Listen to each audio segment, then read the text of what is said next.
Hi, y'all. I'm Lisa Michelle, exercise physiologist and founder of Fit by Design. And I am here today with my friend and speaker, Carol Feil, who wants us to see our faithful God, the master gardener, in all the details of our life. She wants us to know that being rooted in his unchanging character helps us to dig deep into his word, cultivating growth, even in our seasons of dormancy. And something I really love about Carol, besides all of that, is that she is a gardener who wears her fun yellow boots in the garden and has all the mom advice. And I love,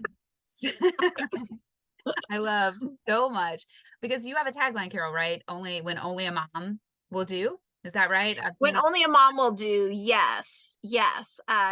Started being called Mama File years ago by my kids' friends, and it's kind of morphed into something that still follows me around by people who didn't know my kids first. So, yes, Well, what a gardener, great Mama thing to follow you File, around. yellow boots, all the things.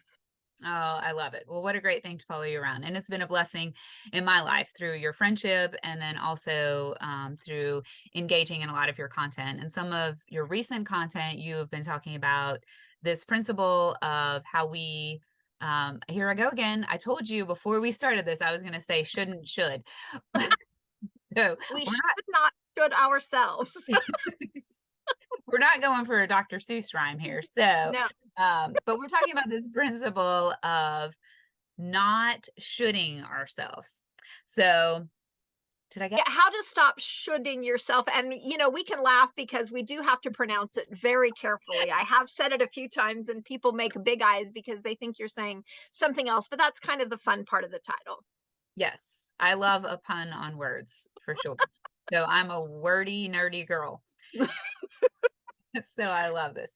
Well, I just see so much overlap in the not shoulding yourselves and because we live in a culture where we are inundated with these messages of expectations that we take upon ourselves through because we hear them over and over and over, right? And it conditions us to think that we should have these certain expectations, and I think that's where a lot of this should comes from. I should do this and I should do that, and before we know it, we should do so many things that we feel like we're going to explode and we're overloaded, overwhelmed, and all the things, right? And it Yeah. crosses, yeah, say that. Yes, because you're in health and fitness, and I'm not necessarily speaking to health and fitness, but in trying to grow our faith deeper, grow our roots deep into God's character, first I have to get past the lies that kind of hang out in my head. I call them soundtracks. They play on repeat. And the funny thing is, we never tell them when to start. They just kind of invite themselves in, and they're sneaky. And there's a lot of little should things that, whether it's I should clean up my house before company comes, or I should exercise in order to eat this thing, it carries into both of our arenas. And so I think it's fun that we get to have this conversation today. Absolutely. And gosh, do I have a lot of those soundtracks, some that I have overcome and some that I'm still working on. But that's really what we're talking about here, is that we can all relate to that in some kind of way. We all have the negative soundtracks that we're playing over and over in our head. So these soundtracks, is that so that's the kind of the foundation of what you're saying that leads into us feeling this burden of should. Yes, because I think for me, the soundtracks play in the form of, oh, I should have. And so then trying to take that, I should, whatever you put in the blank, and replacing it. You and I've talked about replacing it with the word can or could. There's choice in the word can or could. So if I say, I could do something, that's less guilt inducing than if I say I should do something. And the strict definition of the word should isn't negative, but I think culturally we've come to use it more in a negative sense than in a positive sense. So finding a way to kind of replace the little thought, and the thoughts in our head are so dangerous because nobody else hears them, right? Like they're on repeat. And whether it's about our physical appearance or the appearance of our home, when we want to welcome people in, or the appearance of whatever, I mean, that goes a lot of directions too. That little soundtrack of you should do, and there's an expectation there, there's guilt there, there's comparison, there's condemnation, and none of those things are the way that Christ wants us to live. Like, there's hope and freedom, and um yeah, Yes, there's more positive than negative that can come out of that. for sure. Well, and there's several words that you said in there that I love that you um, use that choice of words. I was actually trying to avoid using choice, but I still did it. Um, but choose was one of them. Like choose was my word of the year, and that's such a strong point that you make is that we are having to make choices and to be cognizant of these things and acknowledging that they're there. Because some of them are so ingrained in our culture that they just seem normal to us, right? And that actually reminds me that earlier whenever I was thinking about us getting on and having this conversation, I wanted to ask you, are you familiar with the story of the Christmas ham? The Christmas ham. Oh, okay, tell me again. I think I know where you're going, but tell me this one again. Okay, I know it's one of my favorites. It's such a simple. Love it. But so the mom and the daughter are in the kitchen and they're about to, cook the Christmas ham and they get ready to put it in the pan and the mom is showing the daughter everything to do and she cuts off both ends of the ham.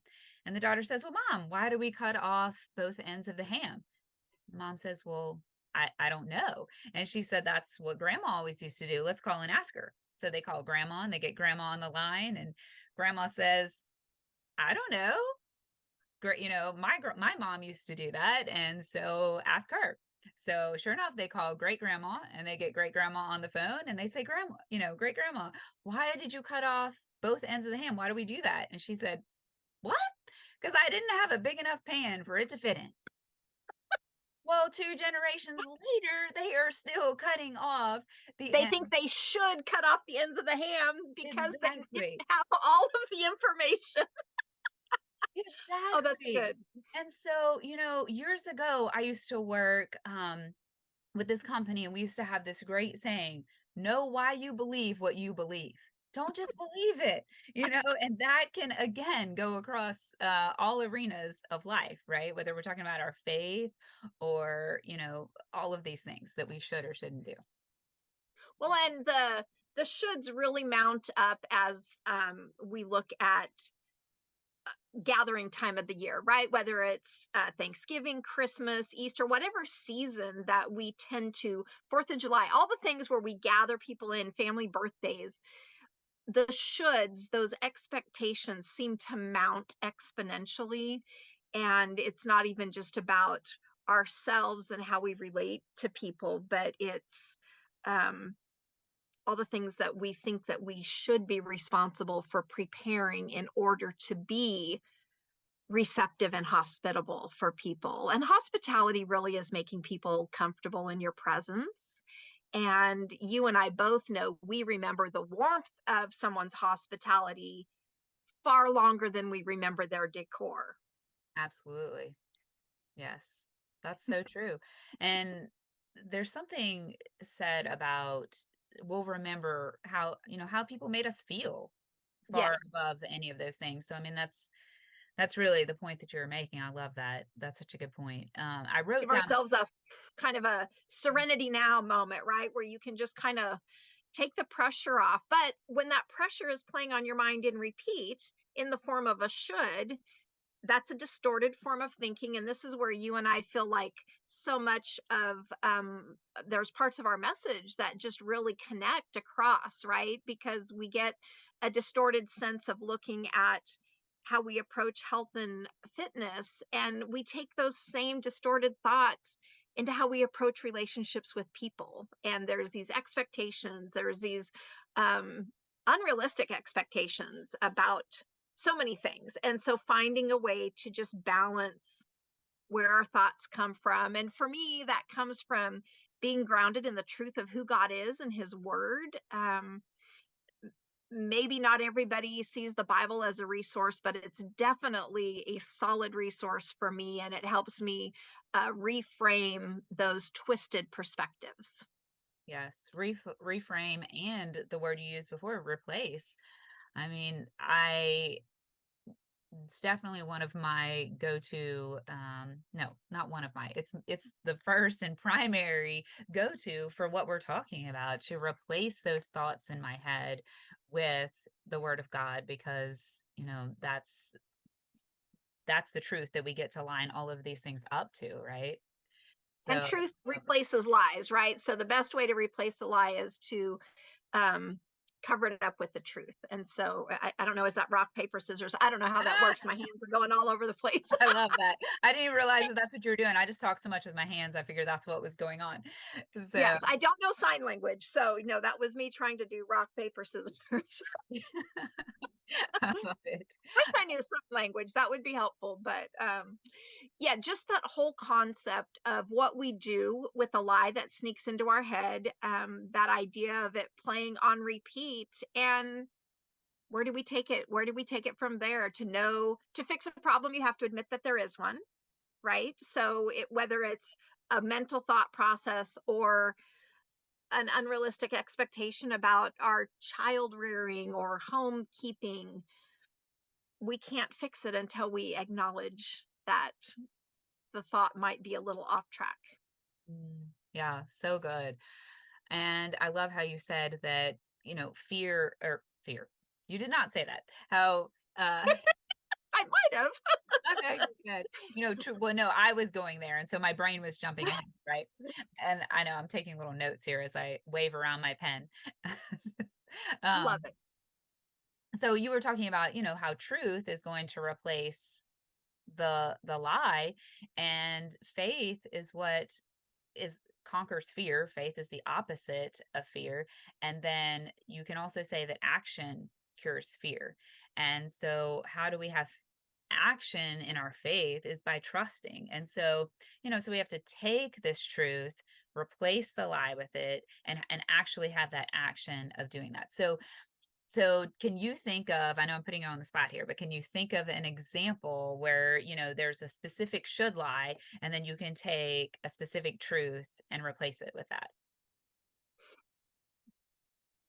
Okay, so one things that I am just notorious in my own thought life is something happens or I have a challenge, like a challenging conversation, and I will say I should have been prepared for that. I should have had something better to respond with. And a truth for me that maybe comes in and gives me clarity on that is when I see scripture that talks about a kind or humble word turns away wrath. Like I can take the script. There's so much in Proverbs that Good. speaks to our wise response to challenges in life. And so if I look even just in the book of Proverbs, and by the way, Proverbs is a great one to read through in a month. You can read one a day because are there 30 or 31? Either way, whichever 31. month you're Yeah. in. Right. Look That's at true. my You Bible can knowledge. just do two in the months that don't have 31 days, right? Right. That's right. So looking at those proverbs, that wisdom literature from God's word, and saying, okay, what wisdom can I apply to this? If I felt like I should have known better or should have responded better, it's never wrong to try to respond with a gentle answer. That should be my favorite response. But when we get angsty, worked up, buttons get pushed, in our humanity, I won't say we, I'll say I don't always respond the way that I think I should or that I could. And so, yeah, that truth from Proverbs is so helpful in finding just a better framework for the struggle of the moment, especially verbal. I'm high verbal, and that usually gets me in trouble. Yeah. Yeah, that's so good. Well, I love that reminder that a gentle word is what turns away wrath. And you can test it out, friend, for sure, because it is so true. Um, yeah, and there's so many different versions of that in like communication books and things, but it all comes back to that root, that just They're all different. biblical principles, aren't they? Even if they're said different ways. And that's an encouraging thought. Yeah. Oh, yeah. It's so true. So I wanted to bring it back for a second to to the whole principle of the 80-20 rule. And so, Carol, are you familiar with the 80-20 rule a little bit? Is that the one where 20% of the people do, or is this on an individual level? I better let you explain it. Yeah. So, well, look, you were on the right track, I think. There's so many different examples. And the way that this started, I think I'm gonna butcher this, but was something in, I believe, India or something. Someone observed something. So this is not necessarily like a law, but more of an observation rule. Like if you observe enough things, and there's so much research on the 80-20 principle, and this is really fascinating, but they have observed that this happens over and over and over and over and over in nature and in the things that we do. And then I think what you were going to say is that so here's one way that you can tell that the 80-20 principle really is at work in all different places. It's usually 20% of the people that do 80% of the work is I think where you were going to go with that. And that's been true. Probably from some leadership training somewhere. Yes, it is talked about a lot in leadership, in different leadership arenas. And so, yeah, it's so fascinating. Like once you know this, you will start to see it everywhere. But the premise of the 80-20 principle is that 80% of results, period. So it's with its personal group, whatever, 80% of results come from 20% of the efforts. So it's Okay. interesting. So the way that I wanted to relate this to the whole should message is how we think that we should do 100% of the things. And really, most of the results that we're achieving are coming from 20% of those efforts, which is crazy. And I think, how can that even be true? I believe in this 80-20 principle, and I still think there's no way. But I have read enough to know that, and then I've seen it, in my own life.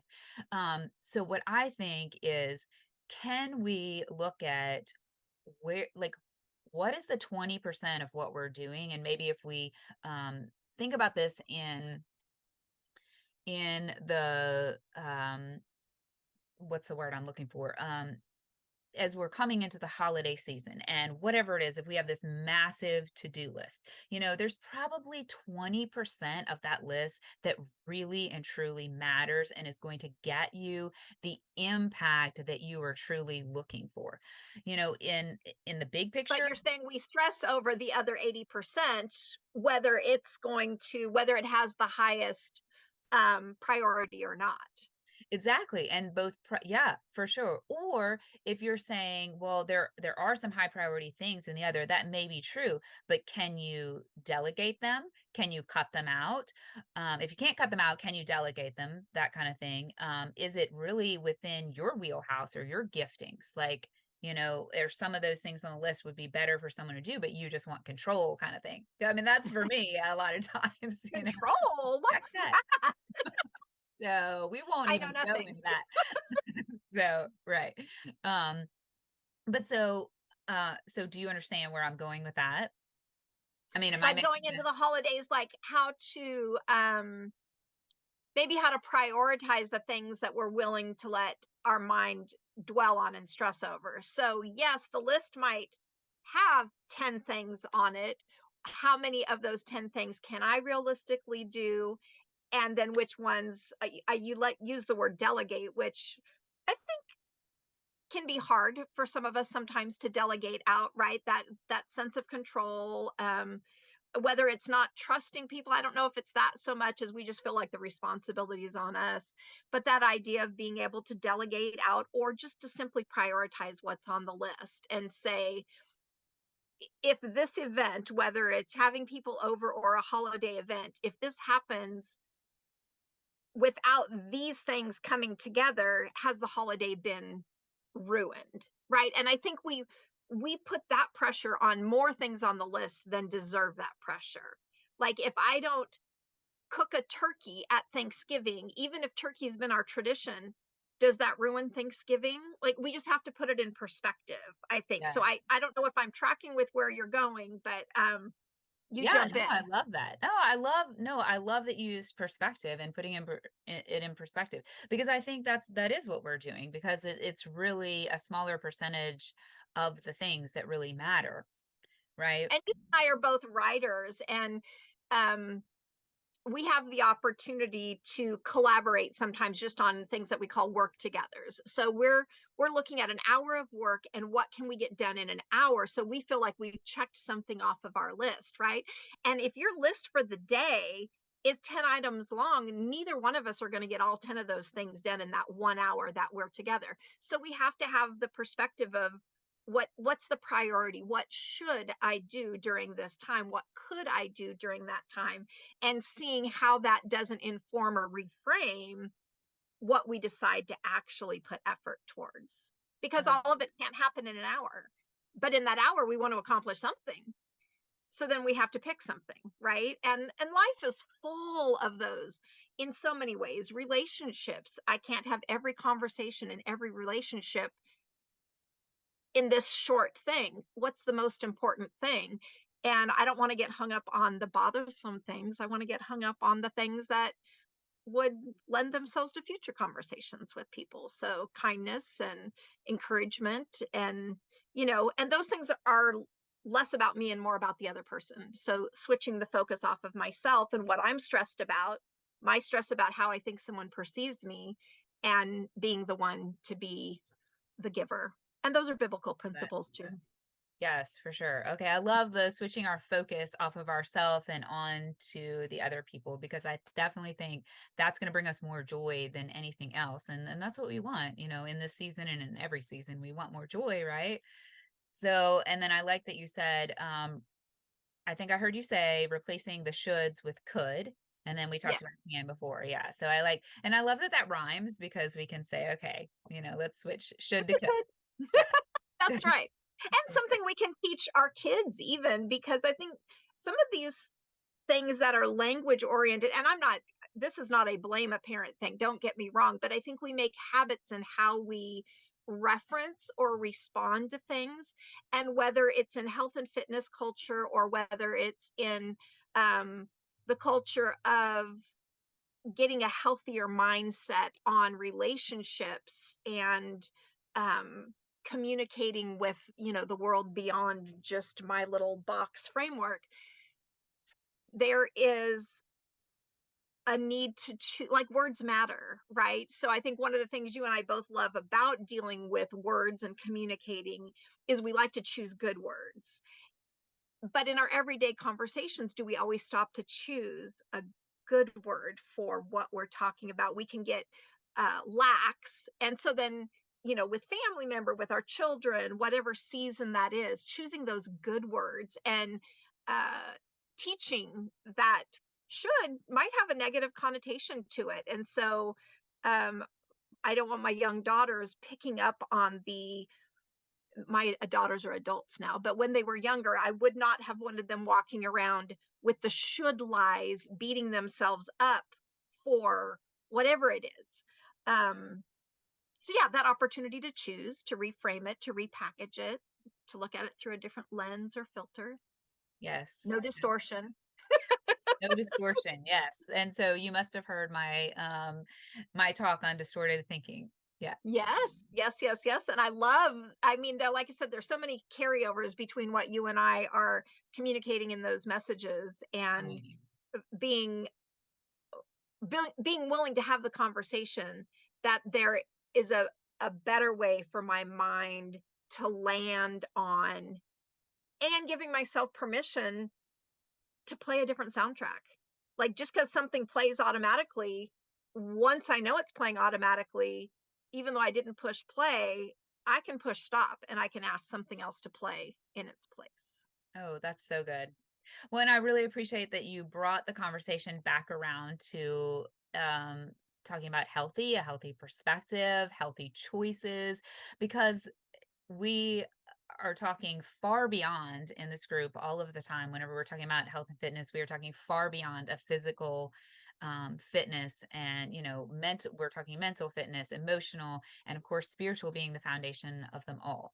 So I really appreciate that you brought it back around to that, because exactly what we're talking about. And then I kept hearing you talk about, this idea of choosing, which I love, but also the freedom to choose, and the fact that freedom is really the goal here. We want to have, freedom from these unrealistic expectations, freedom from having to, feel like we should do all of these things. And then, freedom well, okay, I think I was going to chase a rabbit down a hole there. So instead, I But better not rabbits, go there. That would they're so open up an what were you saying? they're so soft and fluffy. We like rabbits. Oh, we have little wild rabbits out here by our house. We get to see them a lot Oh, of times. Yeah, when we drive up and then they scurry. So I only get to see them so for a clever. split second. They are very cute. Yeah. So, but they're Well, wild. what you were just saying, I loved the, replacing lies with truth. And you and I both take great stock in our relationship with Christ and the Word of God. And, you know, uh, Scripture tells us truth sets us free. And if one of the characteristics of God is that He is truth, then wouldn't I want to spend more time knowing more about God? Wouldn't I want to know His Word and letting that be a new soundtrack that I can play? So, sure, you could play the Bible app on repeat, but you can also play worship music. You can listen to podcasts that are uplifting and encouraging. The choosing, the freedom to choose, we can choose things that serve us better. And any of those things in and of themselves are not negative, but we know how we respond to things.